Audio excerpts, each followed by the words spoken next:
ఈరోజు శుక్రవారం అండి. ఉపవాస ప్రార్థన. ఏంటండి? ప్రార్థనలో మనం వాక్యం చెప్పుకోబోతున్నాం. ఆ వాక్య భాగం ఏమిటి అంటే మార్చబడిన వస్త్రము. హల్లెలూయా. ఏం వస్త్రం అండి?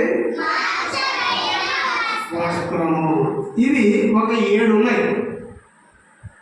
దేవుడి చిత్తం అయితే 7 చెప్పుకుందాం, లేదంటే కొన్ని చెప్పుకుందాం. ఎన్ని చెప్పుకుందాం? కొన్ని చెప్పుకుందాం. 7:30 అయింది. 8 అయ్యేసరికి ముగించుకుందాం. ఓకేనా? ఓకే. 2 చేతుల పైకి హల్లెలూయా చెప్తామా? ఫస్ట్గా మార్చబడిన వస్త్రంలో ఫస్ట్గా యేసేపు వస్త్రం మార్చబడిను. అంటే బానిస వస్త్రం పోయి నార వస్త్రం వచ్చెను. రెండోదిగా దావీదు వస్త్రం మార్చబడిను. గోనె పోయి సంతోష వస్త్రము వచ్చెను. మూడోది యెహోషువ వస్త్రము మార్చబడిను. మలిన వస్త్రము పోయి ప్రశస్త వస్త్రము వచ్చెను. నాలుగోది గుడ్డివాని వస్త్రము మార్చబడెను. మురికి గుడ్డలు పోయి మంచి గుడ్డలు వచ్చెను. 5 తప్పిపోయిన కుమారుడి వస్త్రం మార్చబడెను. పాత వస్త్రం పోయి ప్రశస్త వస్త్రము వచ్చెను. 6 పాపులమైన మన వస్త్రము మార్చబడెను. పాపుల వస్త్రము పోయి రక్షణ వస్త్రము వచ్చెను. 7 దుఃఖ వస్త్రము మార్చబడెను. దుఃఖ వస్త్రము పోయి ఉల్లాస వస్త్రము వచ్చెను. హల్లెలూయా. ఈ 7 గురించి మనం చెప్పుకుందాము అంటే దేవుడు మహాకృప.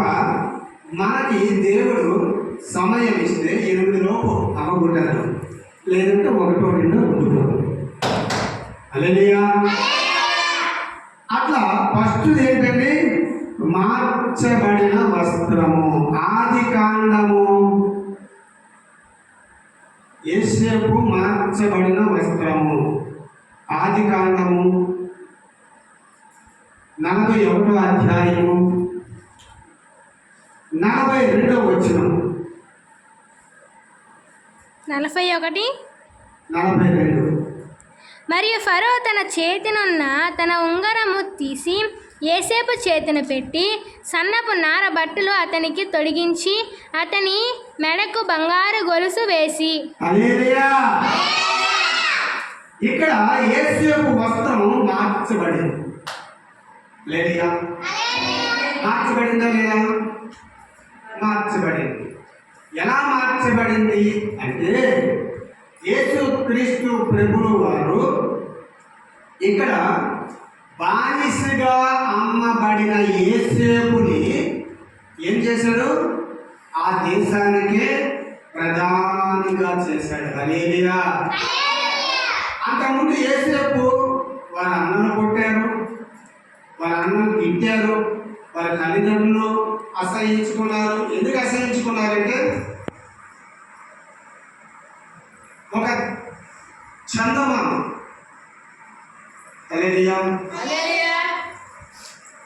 చందమామకి వాళ్ళందరూ మొక్కినట్లుగా దేవాది దేవుడు యేసేపుకు దర్శనం ఇస్తాడు. అయితే ఆ దర్శనం చెప్తే తండ్రి యాకోబు కూడా సీరియస్ అవుతాడు. నీ కాళ్ళకి మేము మొక్కుతామా? నీ ముందు మేము సాధ్యపడతామా? పలకుందో అలాంటి పనికిమాలిన మాటలు ఆడవద్దు అన్నాడు. హల్లెలూయా. అయితే యేసేపు బాధపడలేదు. ఆయన అన్నదమ్ములు, వాళ్ళ తండ్రి అందరూ కూడా మోకాలు వేస్తారు యేసేపుని చూసి అని దేవుడు దర్శనం ఇచ్చాడు. అలా జరిగిందా లేదా? జరిగింది. ఐగుప్తు దేశంలో అమ్మబడ్డాడు. ఐగుప్తు దేశానికి తీసుకెళ్ళి అక్కడ కొన్ని రోజులు జైల్లో ఉంది. జైల్లో ఉంటుండగే బయటికి వచ్చిన తరువాత దేవాది దేవుడు రాజుకి ఒక కళ వచ్చింది. ఆ కళ భావం చెప్పేసరికి నిజమే అనుకొని అప్పుడు ఐగుప్తు రాజు అయిన ఫరో యోసేపు చేతికి ఉంగరం కలిగించాడు. హల్లెలూయా. ఇక్కడ అదే కదా రాసి ఉంది 41-42 ఆదికాండం 41-42. మరియు ఫరో తన చేతినున్న తన ఉంగరమును తీసి, ఫరో చేతినున్న ఉంగరము అది శాసనం. ఏంటంటే అది శాసనం. ఆ ఉంగరం తీసి యోసేపు చేతికి పెట్టి, చూసారా? అంతకనుక యోసేపు ఏ వస్త్రం వేసుకున్నాడు? దుఃఖము అనే వస్త్రము, బాధ అనే వస్త్రము, వేదన అనే వస్త్రంతో ఉన్నాడు, జైల్లో ఉన్నాడు. అయితే దేవాది దేవుడు ఒక్కసారి హెచ్చించేసరికి ప్రధానమంత్రి అయిపోయినాడు. హల్లెలూయా. ఆ దేశానికి ప్రధానమంత్రి ఫరో తర్వాత ఫరో. హల్లెలూయా. అలాంటిది యోసేపు చేతికి ఉంగరం పెట్టి చేతిని పెట్టి సన్నపు నార బట్టలు అతనికి తొడిగించి అతని మెడకు బంగారం గొలుసు వేసాడట. హల్లెలూయా. చేతికి ఏం పెట్టాడు? ఉంగరం. ఒంటికి ఏం తొడిగించాడు? సన్నపు నార బట్టలు. మెడలో ఏం వేశాడు? బంగారం గొలుసు వేసాడు. హల్లెలూయా. హల్లెలూయా. ఆ బంగారం గొలుసు వేసి ఈ రోజు నుంచి ఈ ఐగుప్తు దేశానికి ప్రధానమంత్రి ఎవరు? యోసేపు. హల్లెలూయా. హల్లెలూయా. ఈ దేశానికి ప్రధానమంత్రి ఎవరు?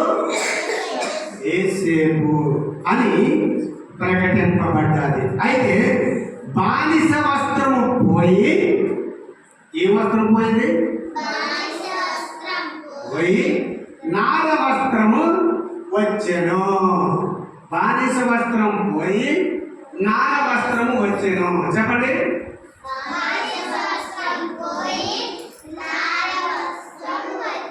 ఆమేన్. హల్లెలూయా.